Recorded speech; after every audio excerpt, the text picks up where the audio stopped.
Hello and welcome to Bihar competition. आप लोग का स्वागत है।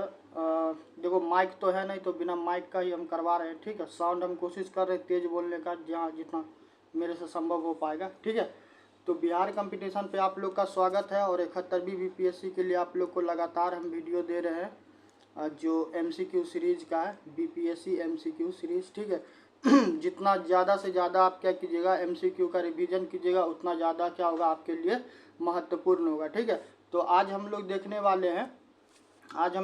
वाले हैं agriculture and industry in India. ठीक है, और कल होगा तो कल नहीं, शायद परसों के टॉपिक में हमको लगता है फिर यही चीज़ होगा, आपको बिहार के बारे में भी पढ़ना पड़ेगा। ठीक है, तो पहला सवाल आज का हम लोग देखते हैं। और एग्रीकल्चर से क्योंकि आपको सवाल पूछा जाता है, और बिहार में हमारे यहाँ, ठीक है, कृषि वाले क्षेत्र से क्या है, बहुत ज़्यादा लोग इससे संबंधित हैं, जुड़े हुए हैं।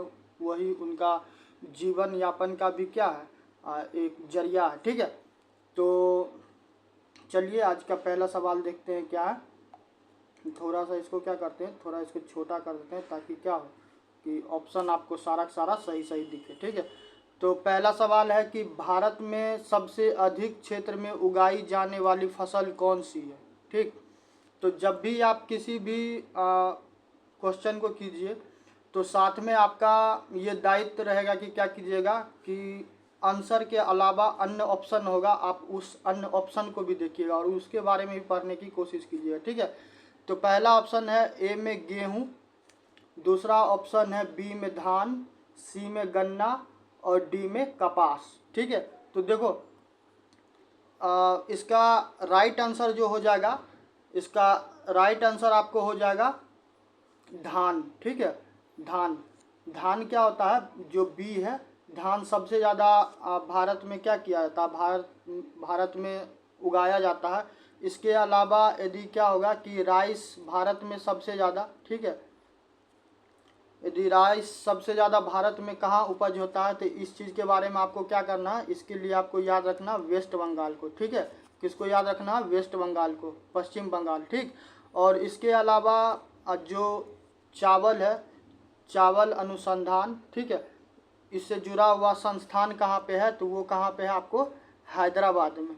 ठीक है, कहाँ है, हैदराबाद में। ठीक, और राइस इंटरनेशनल लेवल की बात कीजिएगा तो जो फिलीपींस है, फिलीपींस का जो राजधानी है मनाली, तो मनाली में क्या है कि मनाली में वहाँ पे राइस इंस्टीट्यूट है, जो वो इंटरनेशनल लेवल पे है। ठीक है, तो ये सारा चीज़ क्या कीजिएगा, इस प्रकार से किसी भी टॉपिक को कीजिएगा तो उससे संबंधित कोई भी चीज़ आपका क्या होगा कि छूट नहीं पाएगा। ठीक है, चलिए नेक्स्ट आते हैं। जैसे कि बिहार में आप लोग को पता है, जब जो बजट आया तो बजट में जो गन्ना है, गन्ना के बारे में ये बोला गया जो समस्तीपुर है, ठीक है, समस्तीपुर में क्या किया जाएगा, गन्ना अनुसंधान केंद्र बनाया जाएगा। ठीक है, रिसर्च एक्सीलेंसी करके इसे करके है, बजट में है। आपको यदि पढ़ना होगा तो जो हम जुलाई या जून वाला जो करंट अफेयर डाले हैं, आप उसमें क्या कीजिएगा, जाके देखिएगा। ठीक है, तो उसमें बिहार के बजट के बारे में भी पढ़ा है, मई का करंट अफेयर। ठीक है, मई का प्रतियोगिता दर्पण करवाएं, तो वहाँ से आप जाके कीजिएगा तो आपको बजट भी मिलेगा। उस बजट में प्रॉपर क्या हुआ, गन्ना के बारे में है। और ये चीज़ हम क्यों कह रहे हैं, क्योंकि जब जो बजट में मखाना के बारे में था तो मखाना के बारे में पूछा हुआ था।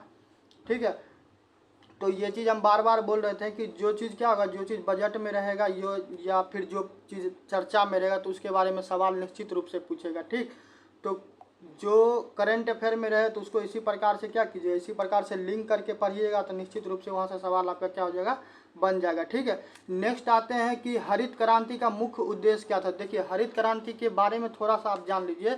1991 में क्या होता है, 1991 में आप लोग जानते होंगे कि भारत में क्या हुआ, भारत में एलपीजी रिफॉर्म आया। ठीक है, तो एलपीजी वो जो घर में गैस रखते हैं उसके बारे में मत समझिए, लिक्विफाइड पेट्रोलियम गैस, वो चाहे एचपी का हो या फिर इंडेन का हो, वो मत समझिएगा।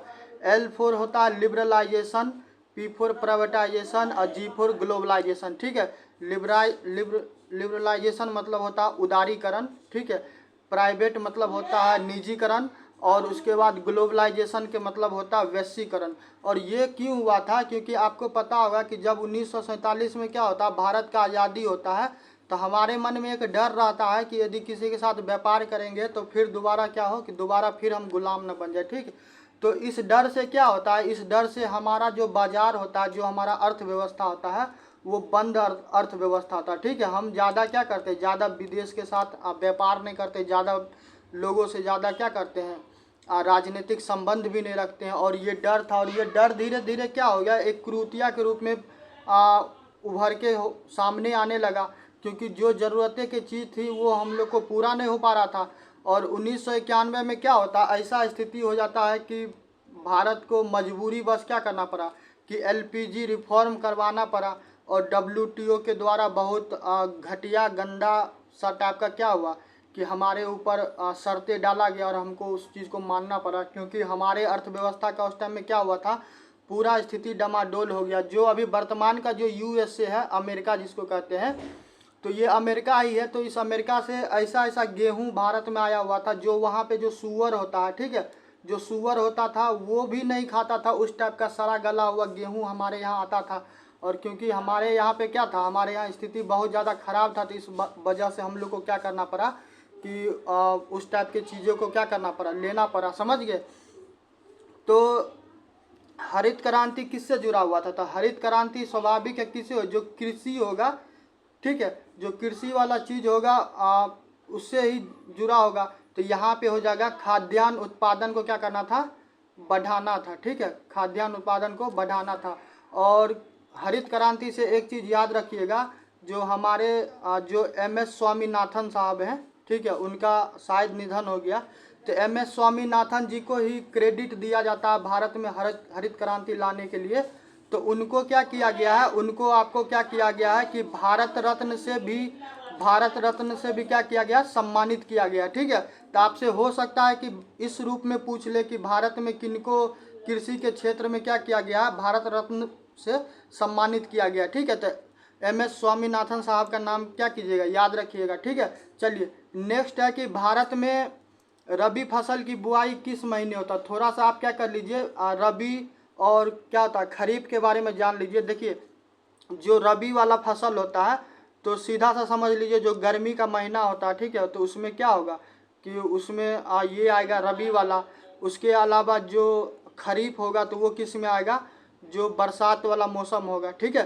तो यहाँ पे पूछ रहा है कि भारत में रबी फसल की बुआई किस महीने में होती है। तो 3 का सही क्या आंसर हो जाएगा, जो अक्टूबर और नवंबर वाला समय होता है, ठीक है, जो अक्टूबर और नवंबर वाला समय होता है उसी टाइम में क्या होता है, रबी के फसल को बोया जाता है, ठीक। चलिए नेक्स्ट आते हैं कि किस मिट्टी में कपास की खेती होती है। तो देखो कल या परसों हमको लगता है ज्योग्राफी वाला एक वीडियो डाले हैं जिसमें सॉइल होगा, क्लाइमेट होगा, ठीक है। तो उसमें भी हम सॉइल के अलावा क्या हुआ कि जो क्रॉप वगैरह होता है इंपॉर्टेंट क्रॉप, उसके बारे में भी हम क्या हुआ एमसीक्यू करवाए थे, ठीक है। तो किस मिट्टी में कपास की खेती होती है। तो यदि आप सॉइल डिस्ट्रीब्यूशन ऑफ इंडिया को जानते होंगे और नहीं जानते होंगे तो बिल्कुल परेशान नहीं होना है, ठीक है। आप क्या कीजिए, जो 1-2 दिन पहले जो हम वीडियो डाले वहाँ पे आप क्या कीजिए, वहाँ पे आप जाके देखिए, तो ये वाला सेक्शन आपका क्या होगा, कंप्लीट हो जाएगा। देखो जो ऐसे थोड़ा सा हम बता देते हैं, ऐसे करके कीजिएगा। तो ये जो है ये पहाड़ी पर्वतीय मिट्टी है, ठीक है। उसके अलावा जो पंजाब से लेके असम, बंगाल, बिहार, यूपी वाला जो क्षेत्र है, तो यहाँ पे आपको जलोढ़ मिट्टी पाया जाता है। क्यों, क्योंकि ब्रह्मपुत्रा है, गंगा है और ये सिंधु नदी है, ठीक है। तो इसका जो मैदान है तो इसमें क्या होता है, इसमें जलोढ़ मिट्टी पाया जाता है। इसके अलावा आप राजस्थान वाले क्षेत्र में जाइएगा तो वहाँ पे आपको क्या होगा कि मरुस्थल वाला क्षेत्र पाया जाता है। उसके अलावा जो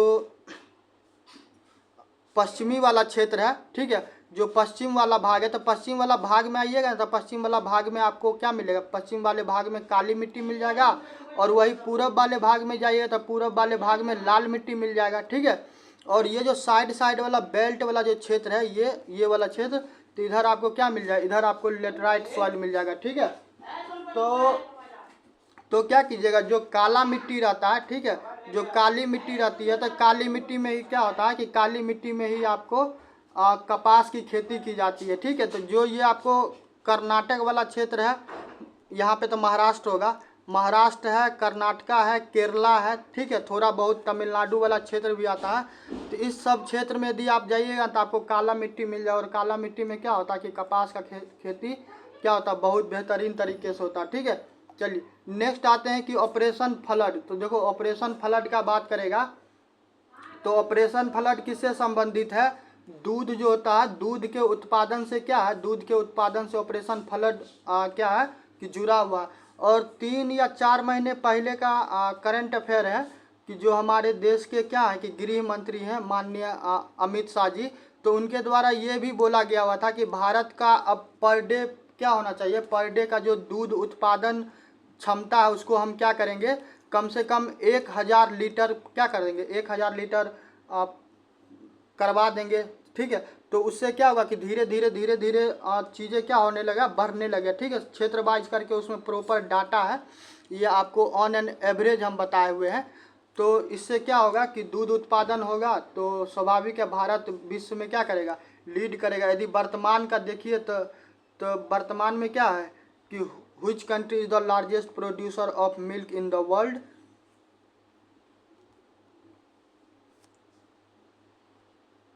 तो इसमें देखिए अभी भी वर्तमान में क्या भारत ही लीड कर रहा, पूर्व में कौन करता था, पूर्व में डेनमार्क करता था। ठीक है, और दूध से याद रखिएगा कि जो डॉक्टर कुरियन साहब थे तो वो क्या है, वो इस चीज़ से इस क्षेत्र में क्या है अब विख्यात आदमी थे जो जुड़े हुए थे इससे का इस क्षेत्र में क्या करते थे, काम करते थे, उनका बहुत बड़ा क्या था योगदान भी था। ठीक है, चलिए नेक्स्ट आते हैं कि भारत में कौन सा राज्य चावल उत्पादन में क्या है अग्रीण है। तो चावल उत्पादन के बारे में अभी हमको लगता है कुछ देर पहले आप लोग को बताया है। Which state is the largest producer of rice in India. तो देखिए यहाँ पे कौन हो जाएगा, वेस्ट बंगाल हो जाएगा। ठीक है, पश्चिम बंगाल। और पश्चिम बंगाल से एक चीज़ और याद रखिएगा कि जो पश्चिम बंगाल है तो पश्चिम बंगाल में क्या हुआ था, जो वक्फ अमेंडमेंट का क्या हुआ था, वक्फ अमेंडमेंट का जब विरोध हो रहा था तो वहाँ पे बहुत बड़े पैमाने पे क्या हुआ था, हिंसा हुआ था। ठीक है, तो आप क्या कीजिएगा, पॉलिटी के लिए थोड़ा सा क्या कीजिएगा, साथ में वक्फ अमेंडमेंट को भी पढ़ लीजिएगा। और आपको यदि इस चैनल पे पढ़ना है तो प्रॉपर हम वक्फ अमेंडमेंट पे एक क्या हुआ है कि वीडियो भी बनाए हुए हैं, तो आप क्या कर सकते हो वहाँ से जाके देख सकते हैं। ठीक है, तो चीज़ें क्या होगा, चीज़ें ऐसे ही जुड़ेगा।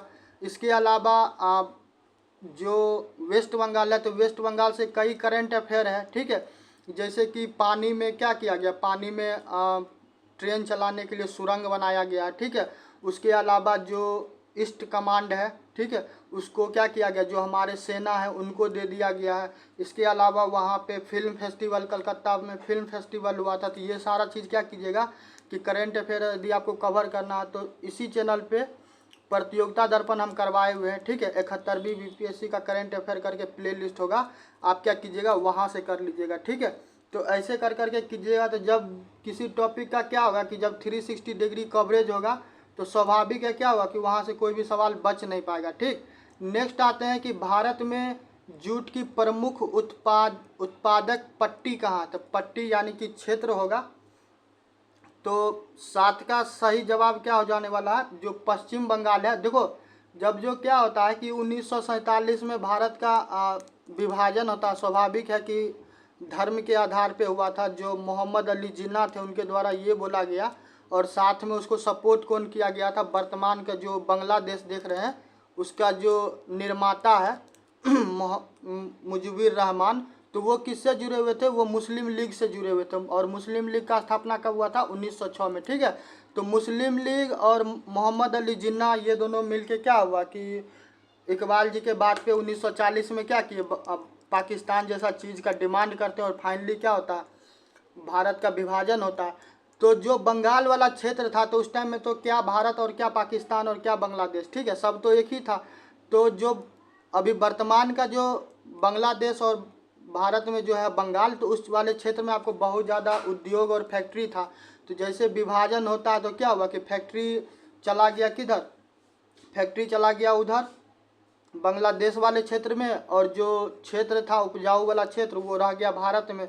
तो उसका भी क्या हुआ, उसका भी स्थिति क्या हुआ, डगमगा गया, उसका पूरा इंडस्ट्री ठप हो गया भारत में। फिर कच्चा माल था उसको कहाँ पे मैन्युफैक्चर करें, इस चीज़ की अभी समस्या था। ठीक, तो बंगाल वाला क्षेत्र इसलिए क्या हो जाता है, इसलिए इम्पोर्टेंट होता है कि वहाँ पे जूट क्या किया जाता है, जूट बड़े स्तर पे क्या किया था, उत्पादन किया था। बाद में ये हुआ कि भारत सरकार हो या चाहे बांग्लादेश हो, धीरे धीरे क्या करने लगा कि जो उसके पास खामियां था या फिर जिस चीज़ का कमी था उसको क्या करने लगा, भरपाई करने लगा। कहीं से लोन लेके, चाहे वर्ल्ड बैंक से ले या फिर IMF से ले, जैसे कि तैसे करके क्या हुआ, फिर चीज़ों को स्थापना किया। ठीक, नेक्स्ट आते हैं कि सूखा प्रतिरोधक फसल कौन है। तो देखो कौन ऐसा फसल है जिसको कम पानी मिलेगा तो भी क्या करेगा, सरवाइव कर लेगा। देखो धान को बिना पानी का तो उपजाना क्या है कि मुश्किल है, क्योंकि धान को भाई पानी चाहिए ही चाहिए।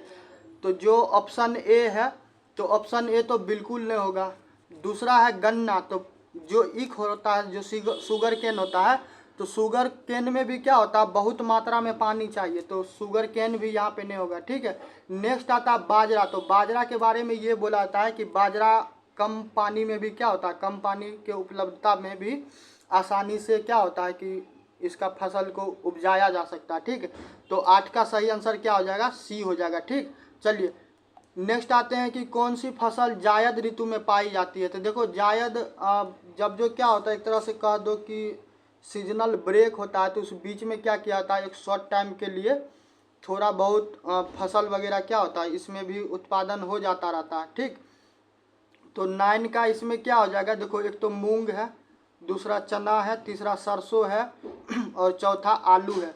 तो यहाँ पे क्या हो जाएगा 9 में, 9 का सही आंसर क्या हो जाएगा, ए, जो मूंग है तो वो। ठीक है, चलिए नेक्स्ट आते हैं कि भारत का राष्ट्रीय बीज निगम किस वर्ष स्थापित किया गया।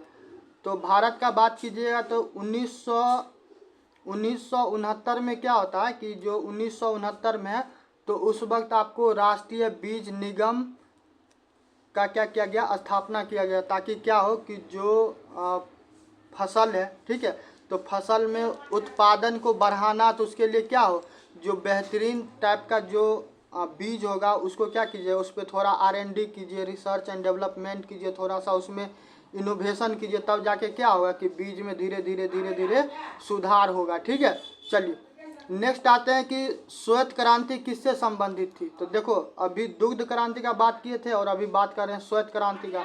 तो श्वेत क्रांति किससे संबंधित है, श्वेत क्रांति हो जाएगा दूध के उत्पादन से। ठीक है, किससे हो जाएगा, दूध के उत्पादन से। ठीक, नेक्स्ट आता है कि भारत में वाणिज्य कृषि का प्रमुख उदाहरण कौन है। तो देखो यदि कॉमर्शियल क्रॉप का बात करेगा तो कॉमर्शियल क्रॉप में यहाँ पे क्या हो जाएगा, कपास। ठीक है, क्या हो जाएगा, कपास। जौ हो, बाजरा हो, चना हो, ये सब क्या होता है, ये सारा कॉमर्शियल क्रॉप में नहीं आएगा, इसमें सिर्फ आएगा कौन आएगा, सिर्फ आएगा कपास। ठीक है, चलिए नेक्स्ट सवाल है कि किस राज्य को धान का कटोरा कहा जाता है। तो देखो धान का कटोरा का बात करेगा तो इसके लिए क्या करना पड़ेगा, धान का कटोरा जब भी आपसे बोला जाए तो इसमें कहिएगा किसको, किसके बारे में, छत्तीसगढ़ के बारे में। ठीक है, और एक चीज़ और आपको हम क्लियर कर दें कि किस राज्य को धान का कटोरा कहा जाता है।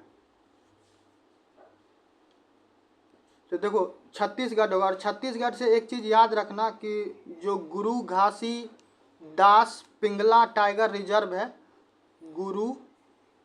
गुरु घासीदास पिंगला टाइगर रिजर्व है, क्योंकि ये करंट अफेयर में था, तो हो सकता है कि आपको मैच द फ्लोइंग में क्या करे कि टाइगर रिजर्व के बारे में पूछ ले, तो थोड़ा क्या कीजिएगा, जो भी 58-59 टाइगर रिजर्व है थोड़ा उसके बारे में क्या करिएगा, पढ़ लीजिएगा।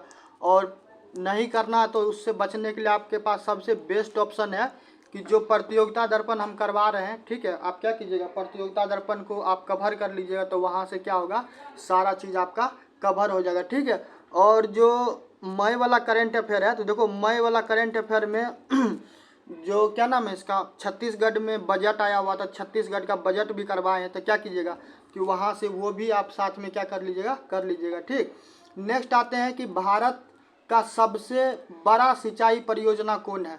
तो देखो भारत का सबसे बड़ा सिंचाई परियोजना का बात करेगा तो 14 का क्या हो जा 14 का क्या हो जाएगा कि इंदिरा गांधी नहर। ठीक है, इंदिरा गांधी नहर सबसे बड़ी परियोजना है। यदि आपको कभी क्या होगा कि यदि कभी आपको राजस्थान वाले क्षेत्र में जाने का मौका मिलेगा तो ठीक है, तो वहाँ पे क्या हुआ कि जो क्षेत्र में कभी क्या हुआ करता था कि सूखा हुआ करता था, आज उस क्षेत्र में क्या हो रहा है, उस क्षेत्र में बहुत ही बेहतरीन तरीके से क्या हो रहा है कि कृषि हो रहा था। ये वाला राजस्थान वाला क्षेत्र है, तो इधर ही क्या किया गया, इधर ही आपको इंदिरा गांधी कैनाल बनाया गया। ठीक, चलिए नेक्स्ट आते हैं कि कौन सी कृषि प्रणाली वर्षा पर आधारित है। तो देखो पानी पे कौन आधारित रहेगा, 15 का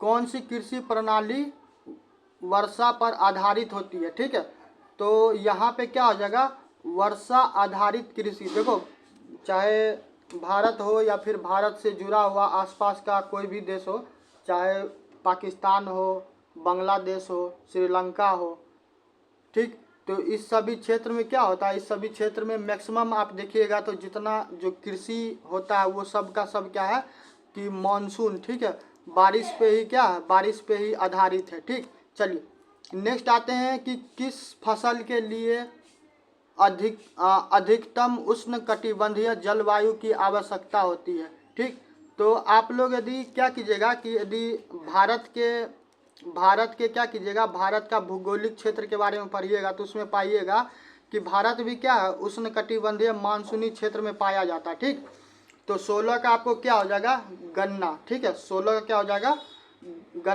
गन्ने को क्या होता है, अधिक गर्म जलवायु की आवश्यकता पड़ती है। ठीक, चलिए नेक्स्ट आते हैं कि भारत का सबसे अधिक दलहन उत्पादन करने वाला राज्य कौन है।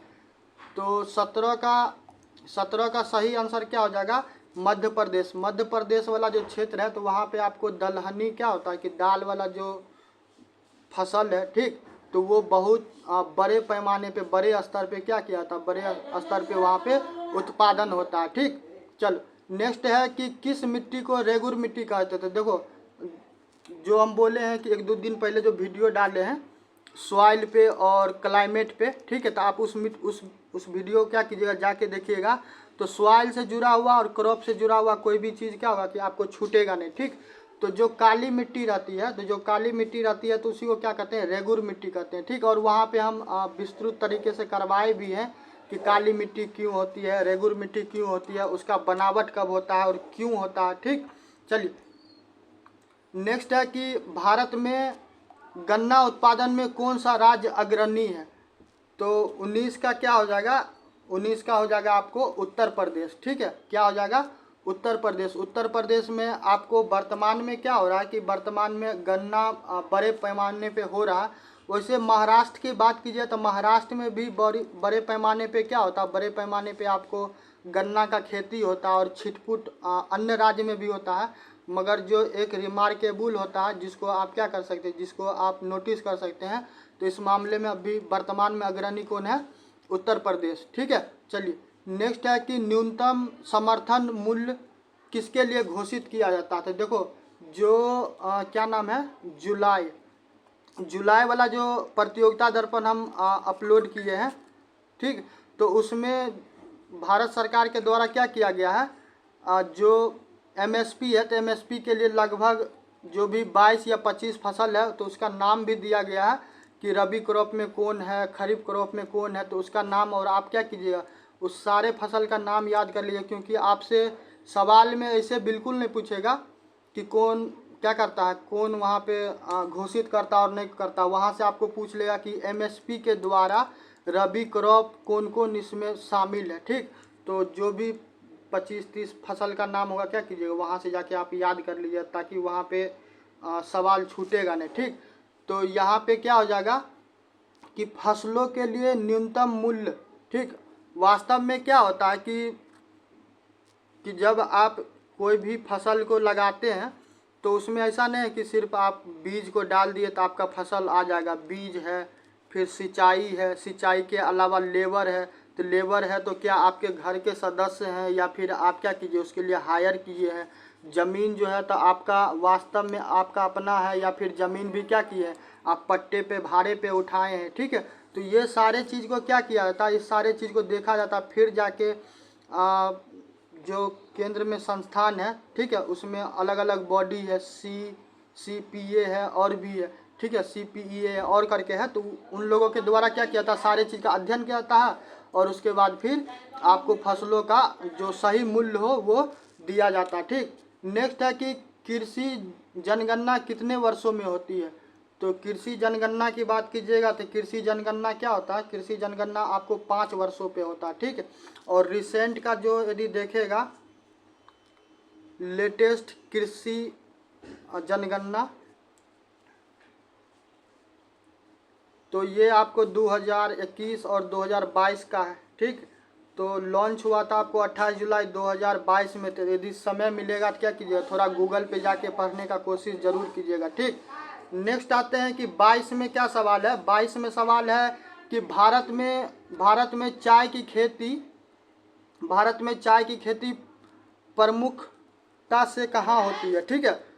तो 22 का सही आंसर क्या हो जाएगा? 22 का हो जाएगा असम, जो असम वाला क्षेत्र है, ठीक है। तो असम वाले क्षेत्र में होता है। देखो बिहार का भी जो वो पूर्वी वाला क्षेत्र है, जैसे कि कटिहार वाला क्षेत्र है, किशनगंज वाला क्षेत्र है, तो उधर होता है, मगर उस स्तर पे नहीं होता, ठीक है। तो प्रोमिनेंट स्तर पे कहिएगा तो कौन होता है कि जो असम है, वो असम क्या करता है, लीड करता है, ठीक है। नेक्स्ट है कि भारत में ई नाम योजना का उद्देश्य क्या है? तो देखो ई नाम एक्चुअली क्या है, ये इलेक्ट्रॉनिक, ठीक है, ये इलेक्ट्रॉनिक है, ठीक है। तो यहाँ पे क्या है कि जो किसान होता है, E name full form and their work.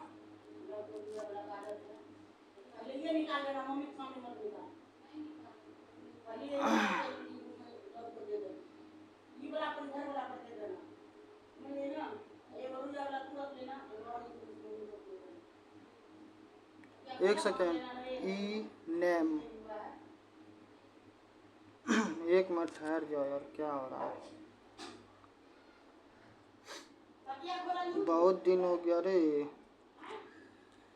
हाँ देखो ये एक्चुअली क्या है, नेशनल एग्रीकल्चर मार्केट है, ठीक है। तो इसमें सामान्यता क्या होता है कि ये पेन इंडिया लेवल पे अवेलेबल है और ये इलेक्ट्रॉनिक है, ठीक है। तो यहाँ पे क्या किया जाता है, जो किसान है, ठीक है, तो उनको जो उनका फसल होता है तो उसको क्या हुआ, ट्रेड करने के लिए एक ये प्लेटफॉर्म है, ठीक है।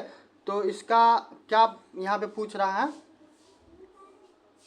कि भारत में ई नाम योजना का उद्देश्य क्या है। तो देखो ई नाम योजना का उद्देश्य क्या है, इसका उद्देश्य यही है जो कृषि विपणन है, ठीक है, उसको क्या करना, उसको डिजिटल बनाना है, ठीक।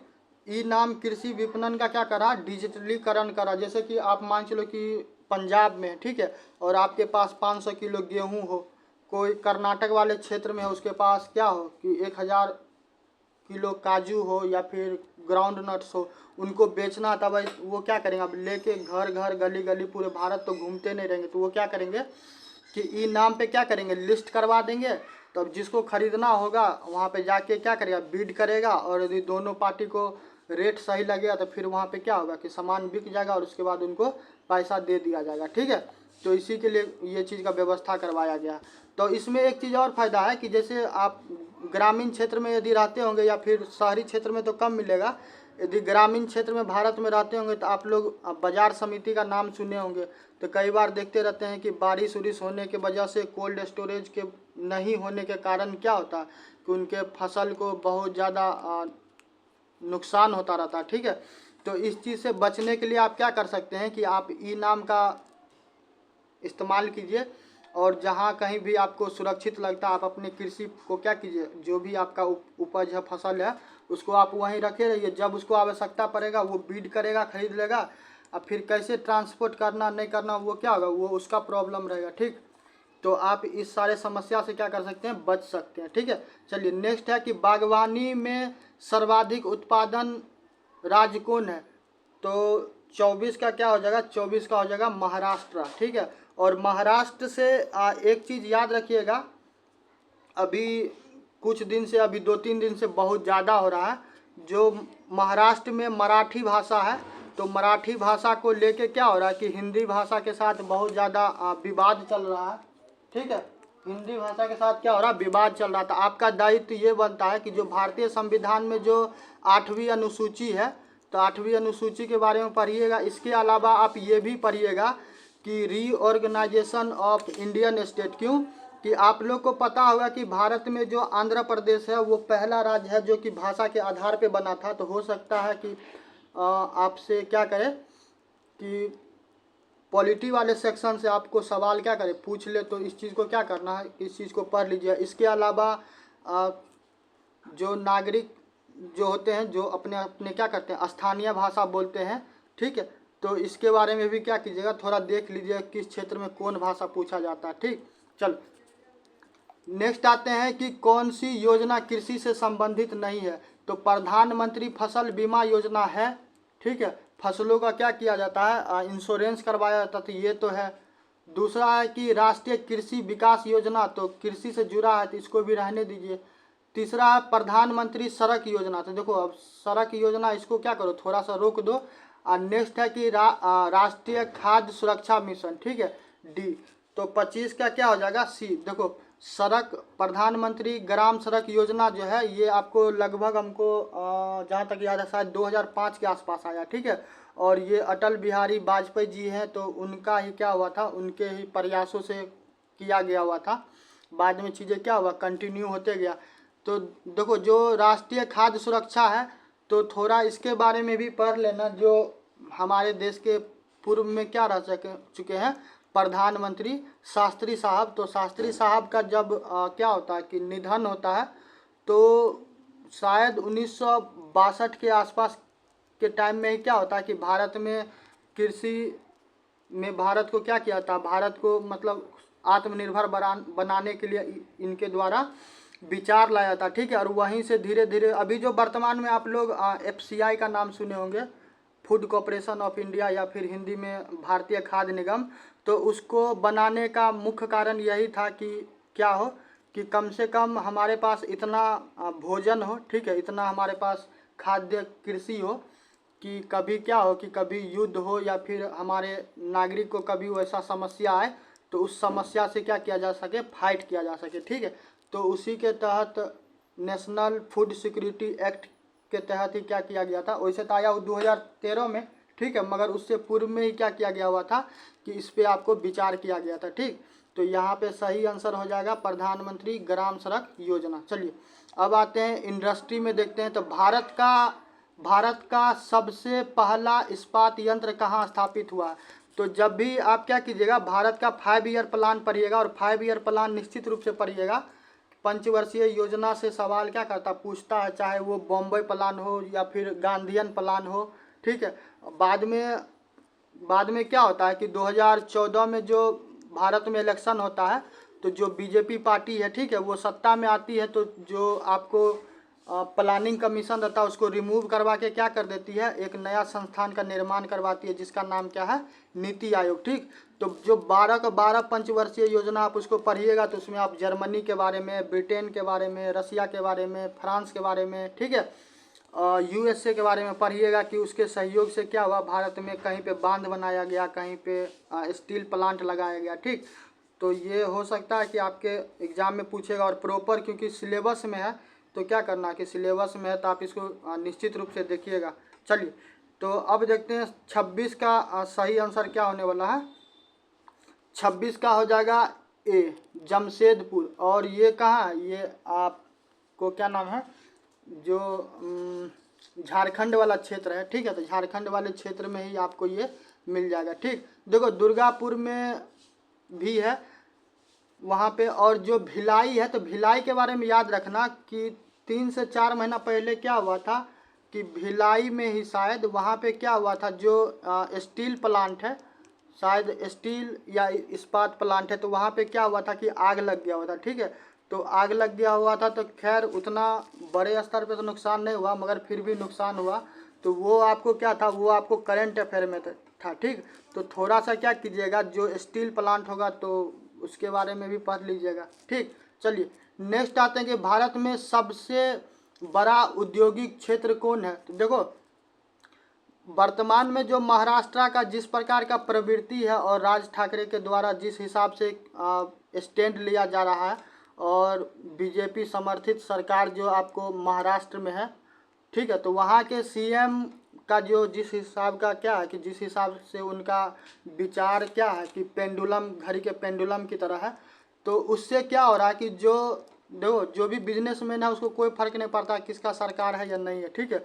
उसको सिर्फ एक चीज़ समझ में आता है कि उसको यदि प्रॉफिट हो रहा है तो ठीक है, नहीं होगा तो फिर कोई बात नहीं। ठीक, थोड़ा सा उदाहरण आपको हम चाइना का ही दे रहे हैं। चाइना में क्या हुआ कि चाइना में चीज़ें जैसे जैसे ख़राब होने लगा तो वहाँ से इंडस्ट्री क्या होने लगा कि भारत में शिफ्ट करने लगा। ठीक, तो सिमिलरली क्या हो रहा है कि जो महाराष्ट्र वाला क्षेत्र है, तो महाराष्ट्र वाले क्षेत्र से अब धीरे धीरे धीरे धीरे क्या हो रहा है कि जो भी इंडस्ट्री वगैरह है वो आपको गुजरात वाले क्षेत्र में धीरे धीरे क्या हो रहा है, मूव कर रहा है। ठीक, क्योंकि वहाँ पे गवर्नमेंट क्या करता है कि सिर्फ सुपरविजन करता है, उसके कार्य में इंटरफेयर नहीं करता।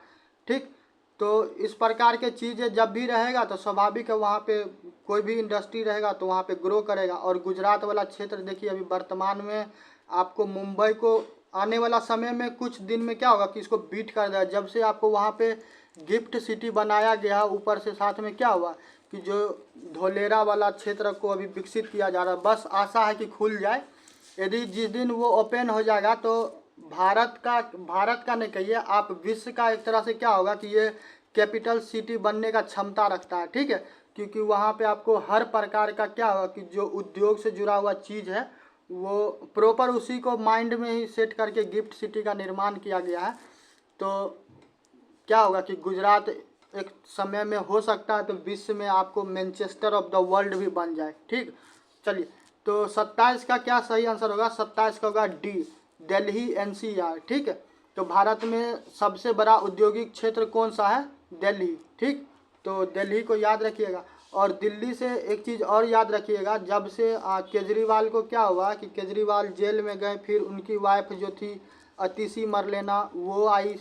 ठीक, तो उसके बाद फिर क्या होता है कि फिर आपको विधानसभा का चुनाव होता और एक नया, फिर नया क्या, पार्टी तो पुराना ही है बीजेपी।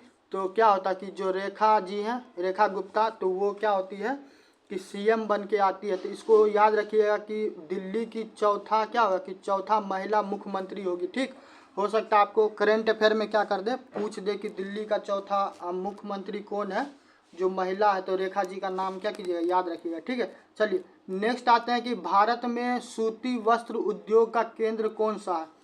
तो देखो इसमें भी आने वाला समय में देखना एक बहुत बड़ा बदलाव होने वाला है।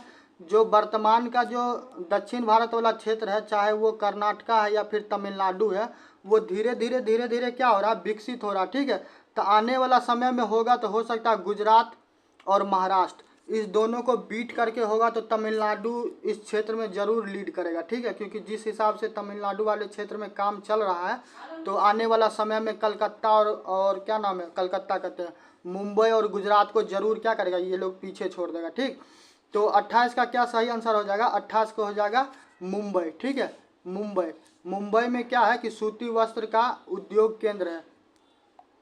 देखो जब से क्या हुआ कि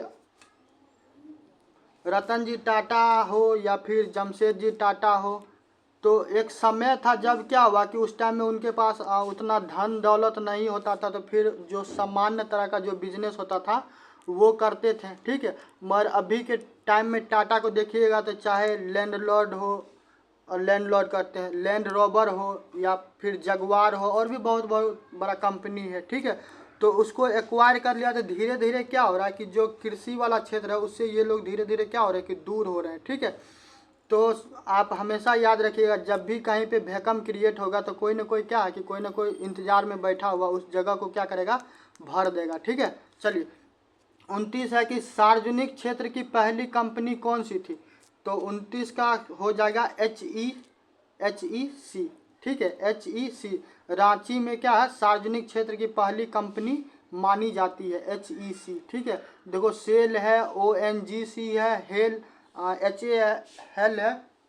ठीक है, ये सब तो है ही मगर माना जाता है इसी को।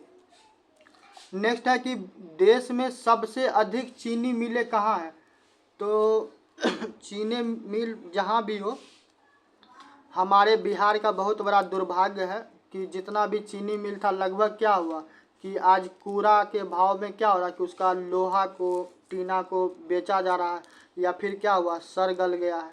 ठीक, तो जैसे कि अभी वर्तमान में कहिएगा तो जो शायद बेगूसराय या फिर समस्तीपुर में आपको हसनपुर आता है। ठीक है, तो उस वाले क्षेत्र में है आपको एक चीनी मिल। सकरी में बहुत बड़ा हुआ करता था, मगर अभी वर्तमान में कभी मौका मिलेगा जाने का तो देखिएगा कि वहाँ का क्या हुआ कि पूरा उसका स्थिति चरमरा गया हुआ, सर गल गया हुआ, ठीक है। और बहुत जगह चीनी मिल था, मगर सबको क्या किया कि जब आदमी चोर प्रवृत्ति का जब भी रहेगा तो उसको क्या होगा कि वो लूटने और खाने के अलावा उसको कुछ समझ में नहीं आता, ठीक है। तो 30 का आपको सही आंसर हो जाएगा उत्तर प्रदेश। देखो बिहार में चीनी मिल बहुत बड़े स्तर पे था, ठीक है, और यहाँ पे भी बहुत अच्छे स्तर पे चीनी का उत्पादन होता था। मगर जब से क्या हुआ कि जब से कांग्रेस के बाद क्या हुआ कि सत्ता का परिवर्तन हुआ, तो फिर चीनी मिल हो या फिर कोई भी फैक्ट्री हो, धीरे धीरे बिहार में फैक्ट्री क्या होने लगा, लगने के वजह जो भी था तो वो भी क्या हो गया कि बंद हो गया। चलिए नेक्स्ट आते हैं खनिज आधारित उद्योग। तो खनिज आधारित उद्योग का बात कीजिएगा तो ये क्या हो जाएगा इसमें 31 में क्या हो जाएगा, 31 में हो जाएगा आपको इस्पात उद्योग। देखो कोई आंसर देना तो थोड़ा सा क्या करना कि थोड़ा सा विचार करना सवाल पे। जैसे कि वस्त्र उद्योग है तो भाई अब लोहा का थोड़ी ना क्या करेगा कि टी शर्ट बनाइएगा या शर्ट बनाइएगा, जीन्स बनाइएगा।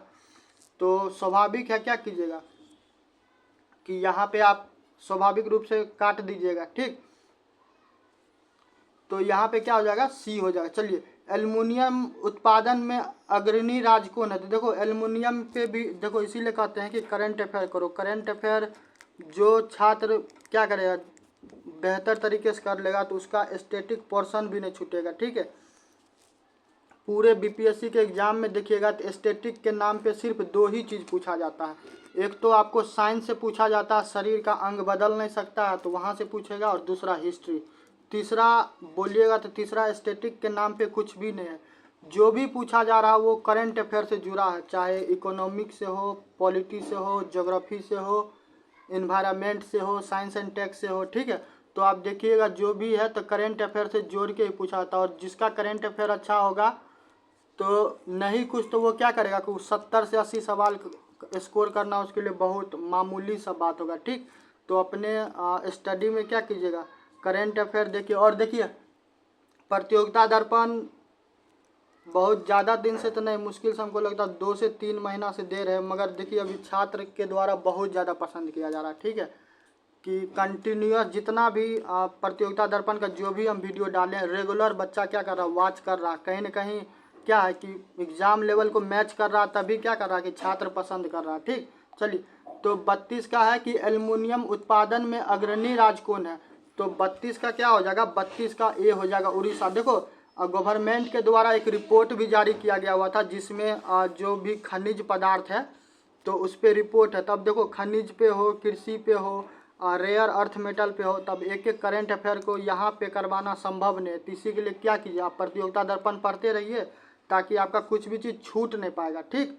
चलिए नेक्स्ट आते हैं कि भारत में आईटी उद्योग का प्रमुख केंद्र कौन है। तो देखो 17वीं बीपीएससी में एक सवाल पूछा गया हुआ था कि 17वीं बीपीएससी में एक सवाल पूछा गया था कि सिलिकॉन वैली कौन है। तो देखो सिलिकॉन वैली अब वही छात्र जान रहा होगा जिसको अमेरिका के बारे में थोड़ा सा भी जानकारी होगा, या फिर बेंगलोर के। और बेंगलोर से याद कर दें, बता दें कि बेंगलोर के पास में जो तगमा था, ठीक है, तो वो तगमा हाल फिलहाल में क्या हुआ कि छीन लिया गया है। और छीना तो गया है, पुणे के पास गया है, मगर याद रखिएगा कि पुणे को अभी पुणे के पास गया है, मगर अभी 2 खिलाड़ी है जो रेस में है, ठीक है। एक तो गुरुग्राम है हरियाणा का और दूसरा हैदराबाद, ठीक है। तब देखते हैं कि दोनों में से कौन है जो इस चीज़ का क्या होगा कि इस चीज़ का टाइटल लेगा, क्योंकि ज़्यादा समय नहीं लगेगा, 2 से 3 साल में आप देखिएगा या तो हरियाणा का गुरुग्राम इस चीज़ को ले जाएगा अपने पास, या फिर हैदराबाद, क्योंकि दोनों क्षेत्र में देखिएगा बहुत ही क्या हो रहा मैसिव लेवल पे क्या हो रहा कि आईटी का वर्क चल रहा था। अब के टाइम में क्या हो गया है कि अब के टाइम में ये हो गया कि कोई भी किसी भी क्षेत्र में हो, ठीक है, चाहे इलेक्ट्रॉनिक्स में हो, सर्विस में हो, एग्री में हो, यदि कोई क्या होगा कि खुद को टॉप मानेगा तो यहाँ पे अब क्या होता है ये चल नहीं पाता, क्योंकि हर कोई इस रेस में पड़ा हुआ। और जब भी कहीं पे आप कमज़ोर पड़िएगा तो आपका क्या होगा कि आपका जो भी उपाधि है उसको अगला छीन के लेके चला जाएगा, ठीक है। तो देखो बेंगलोर में भाषा को लेके बहुत ज़्यादा विवाद हो रहा था, अब सिलिकॉन वैली है, ठीक है, तो यहाँ पे डजेंट मैटर, हो सकता है कोई जापानी आदमी काम कर रहा होगा, कोई फ्रांस का होगा, कोई बिहारी होगा, कोई पंजाबी होगा, कोई पाकिस्तानी हो सकता है, कोई नेपाली हो सकता है, क्योंकि कंपनी को कोई फर्क नहीं पड़ता कि वो किस देश का व्यक्ति है और नहीं है, ठीक है। कंपनी को सिर्फ क्वालिटी से मतलब रहता है, ठीक। तो बेंगलोर में आपको भाषा को, कन्नड़ भाषा को लेकर बहुत ज़्यादा विवाद चल रहा था, तो स्वाभाविक है जब आदमी का क्या होता है कि गर्त जब भी विनाश आता है तो उसका क्या होता है, विवेक सबसे पहले मर रहा।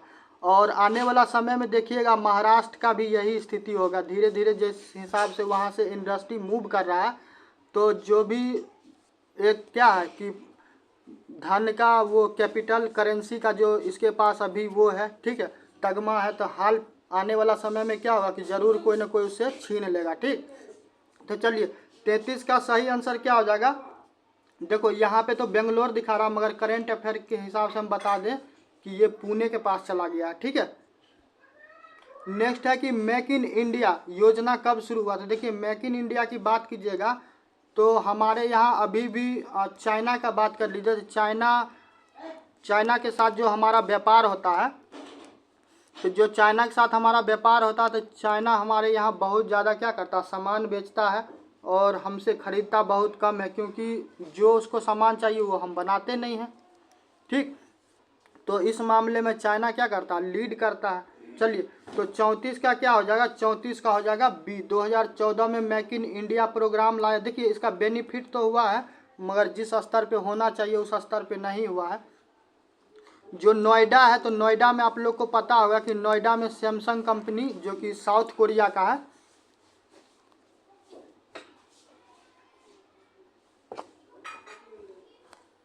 चौंतीस में देखिए क्या हो जाएगा, 34 में हो जाएगा 2014। देखिए तो हम बता रहे थे आप लोग की जो साउथ कोरिया है, तो साउथ कोरिया का जो कंपनी है सैमसंग कंपनी का मोबाइल यूज करते होंगे, तो उसका सबसे बड़ा असेंबलिंग कह दीजिए, असेंबल मतलब ये होता है कि पूरा माल उल बना हुआ है, ठीक है। आपको क्या करना, जोड़ जाड़ के नट बोल्ट मार के क्या कीजिएगा, माल को तैयार कर दीजिएगा, ठीक है। तो मोबाइल असेंबलिंग का सबसे बड़ा यूनिट आपको यहाँ पे खोला गया नोएडा में, ठीक है। भारत टू व्हीलर बनाने में भी विश्व में अच्छा स्थान आ गया है। और इसके अलावा जो आईफोन है, जो अमेरिकन कंपनी है, आईफोन मोबाइल जो होता है, तो उसका भी अब क्या हो रहा है कि मैन्युफैक्चरिंग भारत में हो रहा था। धीरे धीरे क्या हो रहा है कि धीरे धीरे जो मेक इन इंडिया प्रोग्राम था वो क्या हो रहा, सक्सेस हो रहा, ठीक है।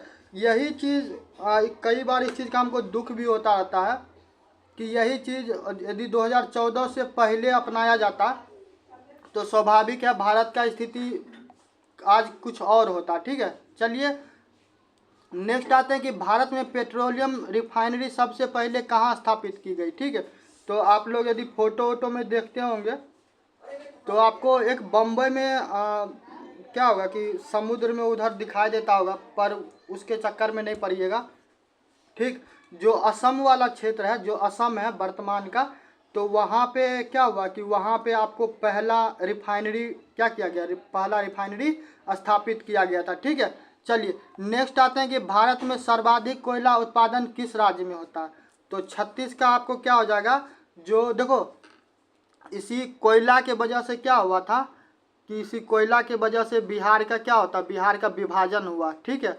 अब कहिएगा कोयला की वजह से क्यों हुआ, क्योंकि क्या हुआ कि जो भी संसाधन था झारखंड वाले क्षेत्र में, तो क्योंकि वो आदिवासी वाला क्षेत्र था, ठीक है, तो वहाँ से क्या किया जाता था, वहाँ से वहाँ के संसाधनों का उपयोग किया जाता था और बदले में उनको कुछ भी क्या होता था, बदले में उन लोग के जीवन को सुधारने का बिल्कुल कोशिश नहीं किया जाता था, ठीक है। तो एक चीज़ आपको हम बार बार बोले हैं कि जब भी दूसरे का क्या कीजिएगा, दूसरे का रिसोर्सेज को यूज कीजिएगा और उसको आप बेनिफिट नहीं दीजिएगा, तो वहाँ पे रिवॉल्ट होगा। या तो फिर क्या होगा कि पाकिस्तान में जैसा आज बलूचिस्तान वाला हाल है वैसा होगा, या फिर केंद्र ताकतवर होगा तो फिर क्या होगा कि राज्य का विभाजन होगा। दो ही चीज़ हो सकता है, ठीक। तो इसी के वजह से क्या होता है कि बिहार का विभाजन हो जाता है। चलिए तो 36 का क्या हो जाएगा, 36 का हो जाएगा झारखंड। तो झारखंड वाले क्षेत्र जो है तो वहाँ पे सर्वाधिक कोयला उत्पादन होता है। और जो गोदावरी वाला जो बेल्ट है उसमें भी कोयला है, मगर अभी उसमें क्या हुआ कि अभी उसमें उस हिसाब से क्या किया गया है, उसमें हाथ नहीं लगाया गया, ठीक है। तो हो सकता है भविष्य में उसका भी इस्तेमाल किया जाएगा। चलिए नेक्स्ट आते हैं, भेल का मुख्यालय कहाँ है? तो भेल का मुख्यालय कहाँ हो जाएगा? नई दिल्ली। ठीक है, आप लोग थोड़ा गूगल करके देखिएगा कि भेल एक्चुअली क्या है। ये भेल वाला भेलपुरी जो खाने वाला वो नहीं है, ठीक है, ये भारत हैवी इलेक्ट्रिक्स लिमिटेड है। ठीक है, चलिए नेक्स्ट आते हैं कि भारत का सबसे बड़ा उर्वरक उत्पादक राज्य कौन है? तो जो फर्टिलाइजर होता है, जो इनको हिंदी नहीं समझ में आता तो उसके लिए अंग्रेजी में फर्टिलाइजर। ठीक है, तो फर्टिलाइजर का सबसे बड़ा उत्पादक कौन है? तो जो गुजरात वाला क्षेत्र है। ठीक है, तो गुजरात में आपको क्या होता है, गुजरात में सबसे ज़्यादा फर्टिलाइजर का इस्तेमाल किया था। और फर्टिलाइजर से याद आया, वर्तमान का जो पंजाब और हरियाणा वाला क्षेत्र है आज वो बर्बाद है। उसके पीछे सबसे बड़ा कारण है कि जब जो आपको एलपीजी रिफॉर्म आया, लिबरलाइजेशन, प्राइवेटाइजेशन, ग्लोबलाइजेशन वाला चीज़ जो आया, ठीक है, उदारीकरण, निजीकरण, वैश्वीकरण, तो क्या हुआ कि जो 1960 के दशक में लगभग चालू हो गया हुआ था, जो MS स्वामीनाथन साहब के बारे में हम आपको बताएं कि जब जो वहाँ पे क्या हुआ, जो हाइब्रिड ब्रिज आया विदेश से, तो क्या करने लगा, ये लोग दम भर कृषि करता था, पानी का कोई टेंशन नहीं था। तो जो भूजल नीचे में होना चाहिए था, जो पृथ्वी के नीचे पानी जो था, जो हम आप क्या करते हैं सामान्य तौर पे से नल से, चापाकल से या फिर बोरिंग वोरिंग से पीते हैं, तो उसका पानी का जल का स्तर क्या हुआ, धीरे धीरे नीचे चला गया। ठीक है, तब इसके कारण क्या होगा कि इस क्षेत्र में आपको कृषि में जो उत्पादकता होना चाहिए तब उस हिसाब से होता नहीं। तब स्वाभाविक है क्या कीजिएगा, दम भर फर्टिलाइजर लगाइए। तो कई बार इन लोगों को क्या होता है, कृषि तो फसल तो होता मगर जो इनको उचित दाम चाहिए वो मिलता नहीं है। और आजकल एक नया ट्रेंड चलता ऑर्गेनिक फार्मिंग का। ऑर्गेनिक फार्मिंग का मतलब क्या हो गया, बिना खाद का फसल। ठीक है, तो ये फसल बड़ा महंगा भी मिलता रहता है। यदि आप कभी भी किसी भी दुकान में काजू यदि खरीदिएगा तो उसके पैकेट पे देखिएगा लिखा रहता है ऑर्गेनिक। ठीक है, और यदि ऑर्गेनिक होगा तो वहाँ पे ऐसे करके गोला होगा और उसमें ऐसे करके क्या होगा कि हरा साइन बना होगा। ठीक है, तो ये दो चीज़ को प्रेजेंट करता है, एक तो ये शाकाहारी है, दूसरा क्या ऑर्गेनिक है। चलो नेक्स्ट आते हैं कि कोर इंडस्ट्री की संख्या कितना है? तो कोर इंडस्ट्री की संख्या कीजिएगा तो ये टोटल 8 है। ठीक है, कितना होगा, टोटल 8 है, तो यहाँ पे बी हो जाएगा। और ये सारा चीज़ आपको इकोनॉमिक्स में पढ़ने के लिए मिलेगा। ठीक, चलिए नेक्स्ट आते हैं कि 40, अब 10 सवाल और बच गया है। 40, भेल की स्थापना कब हुई? तो भेल का स्थापना कब होता है? 1964 में। ठीक, देखो हमको लगता है कि जो जितना भी 10 वर्ष में या 15 वर्ष में एग्ज़ाम हुआ है बीपीएससी का, चाहे एग्रीकल्चर से हो या इंडस्ट्री से हो, यदि आप इसको क्या कीजिए, इस पूरे वीडियो को देख लीजिएगा, चाहे जिस भी टॉपिक पे हम बनाए हुए हैं, तो आपको इस टॉपिक से हो या जो भी टॉपिक हो, आप यदि कर लीजिए तो वहाँ से आपका सवाल किसी कीमत पे नहीं छूटेगा। ठीक है, वो भी खास करके स्टेटिक्स वाला। और करंट अफेयर का बात रहा था, प्रतियोगिता दर्पण कर लीजिए, 100% फुल प्रूफ हो जाएगा। ठीक है, चलिए नेक्स्ट आते हैं कि भारत का पहला विशेष आर्थिक जोन कहाँ है? तो देखो स्पेशल इकोनॉमिक जोन एक्चुअली क्या होता है कि आपको क्या करना है कि जब किसी क्षेत्र में क्या करना है, इंडस्ट्री वगैरह है उसको ग्रोथ करना है, तो उसके लिए क्या किया जाता है, स्पेशल इकोनॉमिक जोन बनाया जाता है।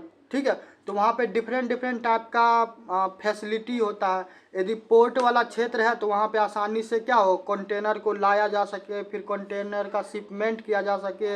यदि गुड्स को क्या करना है, स्टोरेज करके रखना है तो वो हो। तो ये सारा चीज़ क्या होता है, स्पेशल इकोनॉमिक जोन में आता है। ठीक है, तो 41 का क्या हो जाएगा कि पहला ESEZ कहाँ था? कांडला में। ठीक है, कहाँ है? कांडला में। ठीक, चलिए कितना नंबर है? 41 नंबर। ठीक, चलो नेक्स्ट आते हैं कि किस राज्य में चंदा और कोरेबा कोयला क्षेत्र है? तो 42 का क्या हो जाएगा? 42 का आपको हो जाएगा सी, छत्तीसगढ़ में। कहाँ है? छत्तीसगढ़ में। ठीक है, कोयला बेल्ट का नाम है। चलिए नेक्स्ट आते हैं, भारत की पहली आईटी कंपनी कौन सी मानी जाती है? देखो तो भारत का पहली आईटी कंपनी का बात बोलेगा 43, तो 43 का हो जाएगा TCS। ठीक है, टाटा कंसल्टेंसी सर्विस, और ये टाटा समूह का है। देखो एक चीज़ और बता दें जो इन्फोसिस है, ठीक है, जो इन्फोसिस है और विप्रो है या फिर HCL है। तो HCL तो अपने यहाँ का है नहीं, ठीक है। इन्फोसिस ही शायद है, हमको लगता है, थोड़ा आप थोड़ा गूगल कीजिएगा। तो जो सुधा मूर्ति जी हैं तो सुधा मूर्ति जी राज्यसभा में सांसद भी है, और उनका एक पुस्तक है दी सर्कल करके, ठीक है। तो उसको क्या किया गया था, एक 70वीं BPSC में प्रॉपर पूछा गया हुआ था, ठीक है। तो आप जो महत्वपूर्ण व्यक्ति होंगे, जैसे TCS से बताते हैं, टाटा से, तो 1919 में आप लोग को पता होगा कि जलियांवाला हत्याकांड हुआ था अमृतसर में, जहाँ पे जनरल डायर के द्वारा क्या किया गया हुआ था कि गोली चलवाया गया हुआ था। तो बहुत ज़्यादा लोगों का क्या हुआ था कि मृत्यु हो गया था। तो जो रविंद्रनाथ टैगोर साहब है, तो उनको नाइटहुड का उपाधि मिला हुआ था, ठीक है। तो बाद में वो क्रोधित होकर क्या करते हैं, वापस करते हैं। तो वर्तमान में N चंद्रशेखरन शायद टाटा समूह के चेयरमैन है। तो उनको इंग्लैंड के द्वारा क्या किया गया, इंग्लैंड के द्वारा उनको नाइटहुड का उपाधि दिया गया, ठीक है। तो आप क्या कीजिएगा, थोड़ा इसके बारे में पढ़िएगा, थोड़ा होगा तो टाटा का स्थापना के बारे में भी पढ़ लीजिएगा, थोड़ा जमशेदजी टाटा के बारे में पढ़ लीजिएगा, ठीक। तो ऐसे करके कीजिएगा तो आपका कोई भी चीज़ क्या होगा कि कोई भी टॉपिक से कोई भी चीज़ नहीं छूटेगा, ठीक। नेक्स्ट आते हैं कि भारत में सबसे बड़ा ऑटोमोबाइल हब कहाँ है, ठीक है। तो 44 का क्या हो जाएगा, 44 का हो जाएगा चेन्नई, ठीक है। कहाँ हो जाएगा, चेन्नई। और चेन्नई को याद एक चीज़ से और रखिएगा, तो चेन्नई से लगभग 40 या 50 किलोमीटर की दूरी पे जो पंबन ब्रिज है, तो हाल फिलहाल में क्या हुआ कि पंबन ब्रिज का जो हमारे देश के प्रधानमंत्री हैं श्री नरेंद्र मोदी जी, तो उनके द्वारा क्या किया गया है, उद्घाटन किया गया है। तो चेन्नई से 50 किलोमीटर की दूरी पे आपको ये पंबन ब्रिज है, ठीक है। तो इसको क्या कीजिएगा, याद रखिएगा। नेक्स्ट आते हैं कि झारखंड में लौह इस्पात उद्योग क्यों विकसित हुई। तो कहीं पे भी क्या होता है कि ये सवाल यदि कभी सिविल सर्विस का आपको एग्ज़ाम देने का मौका मिलेगा, ठीक है, सिविल सर्विस का एग्ज़ाम, तो उसमें आपको ये सवाल पूछता रहता है ज्योग्राफी में, ठीक है, कि कोयला का उद्योग इस क्षेत्र में ही क्यों स्थापित हुआ, या फिर मैनचेस्टर क्या है कि यूरोप में ही क्यों है, ठीक है। तो उसके पीछे सबसे बड़ा कारण क्या है, संसाधन, ठीक है। यदि मान चलो कि किसी का गन्ना का खेती हो रहा है, तो गन्ना का खेती हो रहा, तो आशा किया जाएगा कि गन्ना का खेती होता, आसपास में क्या होगा कि आसपास में गन्ना का प्रोसेस करने का फैक्ट्री लगाया जाएगा, ठीक है। तो 45 का सही आंसर क्या हो जाएगा कि कच्चा माल का उपलब्धता, ठीक है। क्या हो जाएगा, कच्चा माल का उपलब्धता, ठीक है। देखो इतना मेहनत करके, इतना एक एक सवाल को रिसर्च करके, ठीक है, फिर खोज के जो तुम्हारे लिए एग्जाम में आता है, बार बार करके क्या करते हैं, सर्च करके लाते हैं, फिर जाके ये करते हैं। साथ में क्या कीजिए, साथ में मित्रों में क्या कीजिए, शेयर भी करते रहिए, चैनल को लाइक सब्सक्राइब करते रहिए।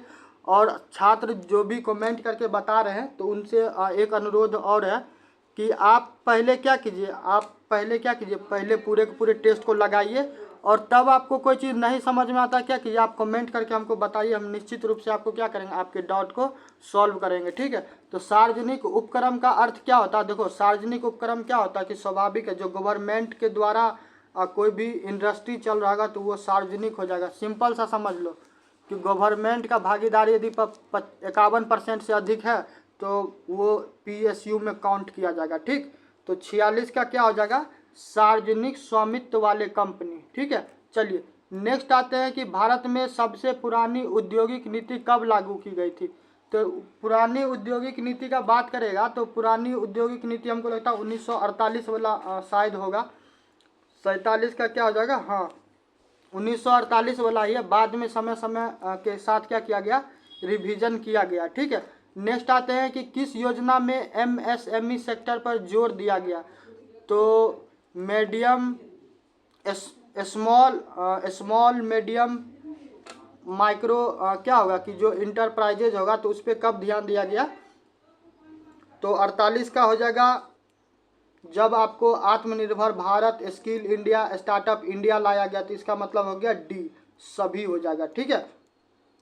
और 2 सवाल और बच गया है कि बेंगलोर को किस नाम से जाना जाता है, ठीक है। तो बेंगलोर को किस नाम से जाना जाता है, तो बेंगलोर के बारे में आपको बताए थे, सिलिकॉन वैली ऑफ इंडिया, ठीक है। किस क्या बोला है, सिलिकॉन वैली ऑफ इंडिया, ठीक।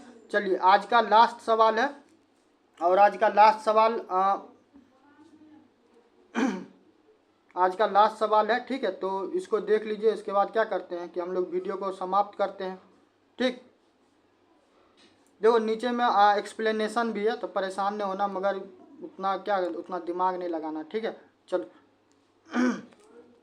तो आज का है कि हल्दिया औद्योगिक क्षेत्र किससे जुड़ा हुआ है, ठीक है। तो हल्दिया औद्योगिक क्षेत्र जो है, तो ये जुड़ा हुआ है कि रसायन और पेट्रोकेमिकल से। रसायन और पेट्रोकेमिकल से याद आया कि आप लोग अडानी साहब का नाम सुने होंगे, ठीक है। तो मुकेश अंबानी के बाद अभी सबसे ज़्यादा कोई क्या कर रहा, ग्रोथ कर रहा, तो वो अडानी साहब। और इनका एक चीज़ देखिएगा, ये सबसे ज़्यादा रिन्यूएबल एनर्जी में और जो पोर्ट डेवलपमेंट है वो उसके क्षेत्र में क्या कर रहे हैं, उसके क्षेत्र में ये काम कर रहे हैं, ठीक है। चाहे श्रीलंका हो या फिर इजराइल हो और भी बहुत सारा देश है, ठीक है। तो वहाँ पे क्या हो रहा है कि वहाँ पे ये पोर्ट वाले फील्ड में बहुत ज़्यादा इनके द्वारा कार्य किया जा रहा है, ठीक है। चलिए, तो जो आपको आज किस टॉपिक से था, आज था शायद हमको लगता है एग्री से, ठीक है। तो देखो जो एग्रीकल्चर और इंडस्ट्री से जो भी था, तो वो सारा का सारा हम क्या किए, सारा का सारा एक एक सवाल जितना भी महत्वपूर्ण था सब करवा दिए। जो प्रीवियस ईयर में पूछा गया वो भी करवा दिए, ठीक। बाकी मिलते हैं नेक्स्ट वीडियो में। वीडियो पसंद आए तो वीडियो को लाइक कीजिएगा, चैनल को सब्सक्राइब कीजिएगा, मित्रों में अब ज़्यादा से ज़्यादा शेयर कीजिए। और एक चीज़ आप ज़रूर कीजिएगा कि आप कमेंट करके हमको निश्चित रूप से बताइएगा कि आपका स्कोर कितना आया, ठीक है। ताकि जब तक आप बताइएगा नहीं तब तक हमको मालूम ही नहीं चलेगा कि वास्तव में आपको प्रॉब्लम कहाँ पे हो रहा है, ठीक है। बाकी मिलते हैं नेक्स्ट वीडियो में, तब तक के लिए जय हिंद, जय भारत।